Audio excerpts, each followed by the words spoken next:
Buntut perseteruan antara PSSI dengan beberapa pelatih asing di Liga 1 jadi panjang nih.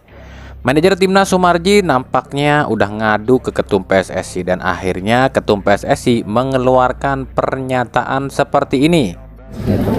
Nah, karena itu saya sudah meminta Exco untuk mereview aturan liga ya di tahun depan. Seperti biasa, kalau orang asing bekerja di Indonesia pasti ada izin menaker gitu kan, sama kita juga bekerja di luar negeri juga, bahwa para pemain asing ini ada ABCD-nya, apa salah satunya, bahwa mereka menghormati ya tim nasional. Kita bukan bangsa-bangsa yang bisa direndahkan gitu. Ya, jadi mereka juga harus hormati adat istiadat kita ya. Kita ingin pelatih-pelatih ya yang memberikan kontribusi juga ya, di mana juga kualitas para pelatih dan mental juga harus pas. Wah, beneran jadi panjang nih masalahnya. Kira-kira peraturan seperti apa ya yang akan dibuat oleh PSSI? Ya, mungkin aja saat nanti ya calon pelatih asing ini datang ke Indonesia dan bikin kita, akan ada formulir yang isinya kayak gini nih. Yang bersangkutan wajib melepas pemain ke timnas apabila PSSI memanggil, dan jika melanggar maka akan mendapatkan sanksi dan denda. Gitu kali ya peraturannya. Ya, silakan saja bikin peraturan apapun. Uang di Indonesia mah semuanya serba aneh kok. Peraturan aneh-aneh. Kalau di luar negeri mah kagak ada peraturan aneh-aneh. Supporter dilarang away, denda yang nggak masuk akal. Ya cuma di Indo doang yang ada kayak gitu. Ya nggak? Peraturan segudang, tapi profesionalisme pengelolaan liga mencret. Hadeh. Assalamualaikum warahmatullahi wabarakatuh. Rio Rihasport kembali menyapa Anda, tentunya dengan berita-berita seputar Liga Indonesia. Video ini dibuat tanggal 16 Agustus 2023, satu hari menjelang Dirgahayu Republik Indonesia ke-78.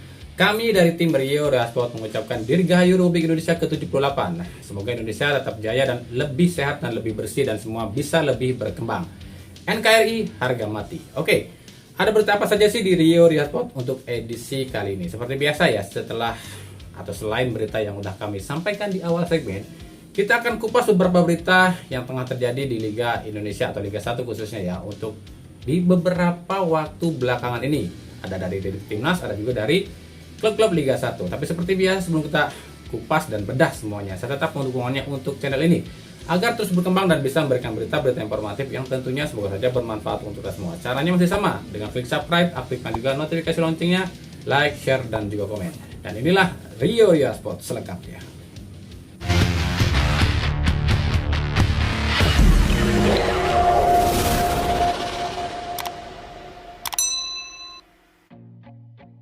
Musim 2024-2025, Liga Champion Asia maupun AFC Cup dipastikan akan lenyap alias berubah.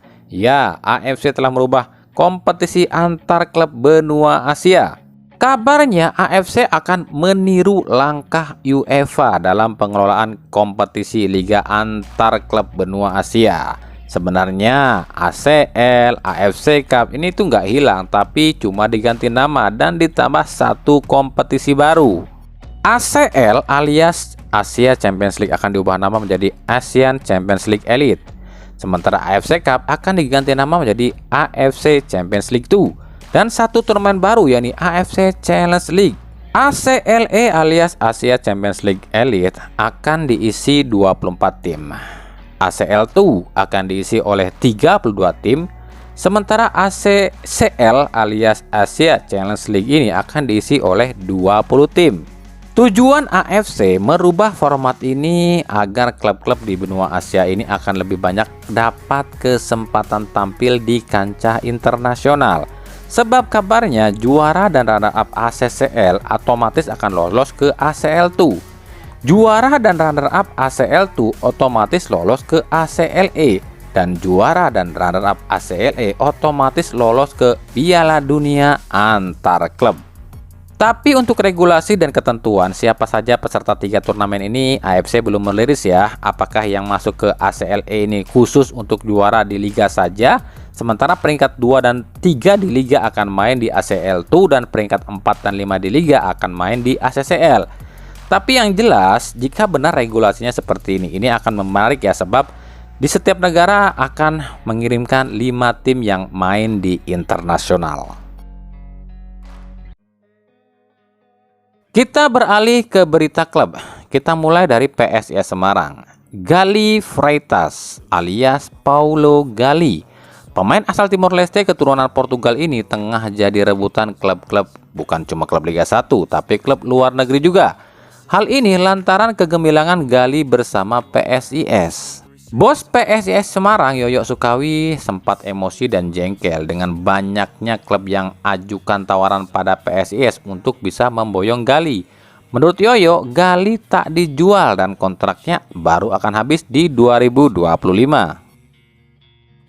Ya pasti capek lah, kesel, emosi juga. Banyak banget yang ajukan tawaran pada PSIS untuk Gali. Ada klub luar, ada klub kita juga di sini. Untuk Gali kami pastikan not for sale. Kontraknya habis di 2025. Buat klub luar negeri ya kami ngerti lah, mungkin kompetisi di negara mereka belum mulai. Tapi buat klub Indo, kan kompetisi kita aja baru beberapa pekan. Kok udah serobot sana sini? Kemarin gak ada yang mau, giliran bagus di tim kita pada rebutan, ujar Yoyo Sukawi. BTW sebelum ke PSIS, Gali ini sempat ajukan lamaran loh pada sejumlah klub Liga 1. Di antaranya adalah Persib Bandung, Persija Jakarta, Bali United, Arema dan lain-lain. Tapi nggak ada yang mau dengan berbagai alasan. Salah satu alasannya adalah siapa? Paulo Gali, Timor Leste, mana paten? Aduh, nyesel kan sekarang?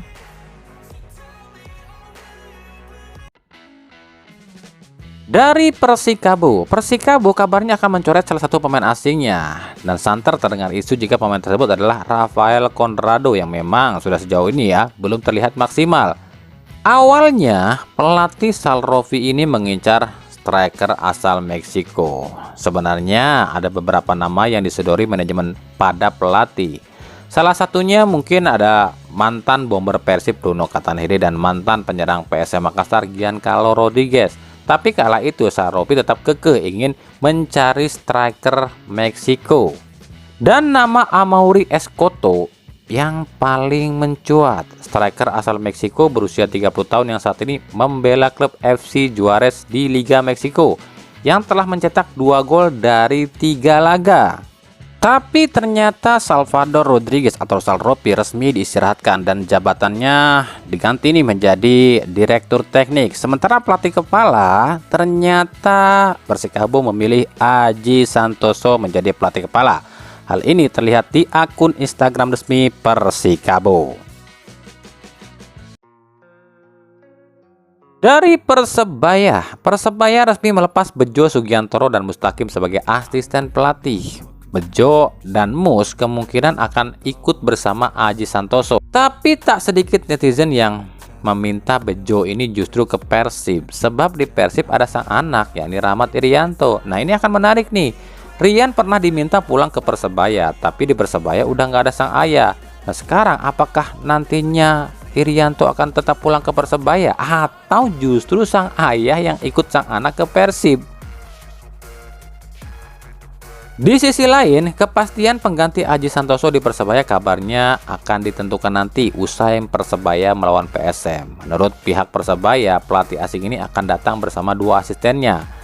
Dan kabar terbaru nih ya, nama Paul Muster ini katanya sih sudah mencapai 75% negosiasinya dengan Persebaya. Nah, kita akan lihat nih seperti apa sih perjalanan tim Bajul Ijo selanjutnya.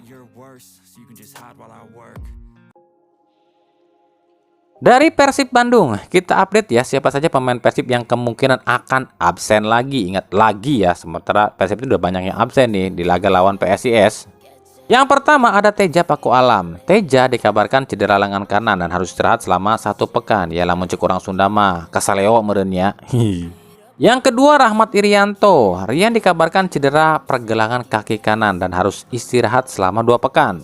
Yang ketiga ada Deddy Kusnandar. Dado cedera hamstring di laga lawan Barito Putra. Tapi menurut tim dokter Persib, 3 pemain ini kemungkinan akan segera pulih. Tinggal tunggu keputusan pelatih fisik Miro Patrick apakah 3 pemain ini fisiknya memungkinkan atau tidak. Di sisi lain, laga PSIS kontra Persib Bandung nampaknya akan tetap jadi lumbung duit bagi Komdis PSSI. Selain ada indikasi kecurangan dari PT LIB, supporter Persib pun kabarnya akan tetap away ke Semarang. Hal ini terlihat di akun Instagram 26cc Boys yang juga salah satu akun supporter garis kerasnya Persib dengan mengunggah ajakan untuk away ke Semarang. Jadi menurut kami soal denda supporter away ke Persib ini tuh nampaknya sih kayaknya ya nggak akan pernah putus deh sebelum kisruh antara manajemen dan Boboto ini usai. Jadi emang nampaknya ini tuh disengaja biar Persib ini terus didenda dan tuntutan Boboto ini dikabulkan. Aduh, liar aing mah. Lalu ini ada yang nanya nih, Bang, emang bener Persib akan merekrut Michael Kremenchik? Pasti kalian nonton channel ini ya. Kan kami udah bilang banyak banget channel yang gambarnya apa, isinya apa. Dan kalian juga pasti tahu kan, di dalam video itu pasti nggak ada kan penjelasan soal Kremenchik. Tapi anehnya ya masih ada aja loh yang komen channel kami hoak. Hoaknya dari mana coba? Padahal apa yang ada di gambar nih di video kami itu pasti kami utarakan nih kalau di berita atau dalam video kami, ya kan? Tapi ya kok bilang hoak terus sih? Aduh. Ya udah, oke deh, saya jawab pertanyaan soal Kremenchik. Michael Kremenchik itu setahu kami ya masih terikat kontrak atau masih tercatat sebagai pemain Persija. Kontrak Kremenchik di Persija itu 3 tahun, tapi kabarnya Kremenchik ini sementara ini ya dipinjamkan dulu ke klub Siprus Apollon Limassol. Tapi emang sih Liga Siprus itu kan belum mulai, tapi ya masa pemain yang baru aja dipinjem dan belum pernah dipakai udah dilego ke klub lain? Itu aja deh logikanya. Nih, kami kasih tahu ya, bukan cuma Kremenchik yang diisukan ke Persib, yang digosipkan oleh channel-channel aneh ke Persib, tapi ada nama Marco Simic, ada nama Bruno Katanhede yang juga rame digosipkan akan ke Persib. Buat kami, ya nikmatin aja lah, nggak usah dibawa serius. Uang bursa transfernya aja masih lama, udah ribut pemain keluar, pemain masuk. Sabar. Orang sabar itu pantatnya lebar. Wadidaw.